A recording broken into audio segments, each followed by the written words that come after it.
Yeah, there's a selection of World War One vehicles here. Not all based around Gallipoli, obviously based around various theatres of war through the World War One period. Everything from American, British, standard London double-decker buses that were seconded and turned into military troop carriers by a lick of green paint and some wood on the windows, and things like that. So there's a whole range of vehicles here, from military sort of hardcore design vehicles at the time through to ordinary domestic bus conversions. Today we had the big move, which was to transfer them from their storage facility round to the Westpac Stadium, which has a high roof to fit the large double-decker buses in, ready for the early morning short drive up to Parliament. We can't put them in Parliament right now because obviously it's carrying on as normal business there, but we can move them in the morning just before the parade. And they're obviously all road legal?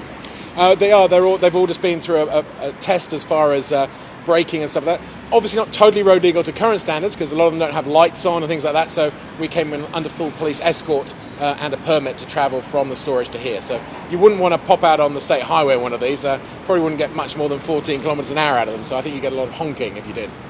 And what's the plan for tomorrow? Tomorrow we leave here at 6, head up to Parliament, and then the parade begins out of Parliament at 12:30 up towards the new Memorial Park. And at 14 kilometres an hour, that's going to take a while. Oh, well, actually, when they're on the parade, they actually have to go slower because there's marching elements within the parade. So we have to go at 4 kilometres an hour and have to go according to the walking and marching people. So they have to go even slower in the parade. I do note that there were a couple of mechanical issues. Is that standard? I suppose it would be in these old vehicles. They are. I mean, they are vintage vehicles, and also this is probably the biggest run they've had, out on the road for quite some time. Definitely, when we began this morning, there's quite a lot of smoke, but that's now cleared out as they've had all a good clean out in the run.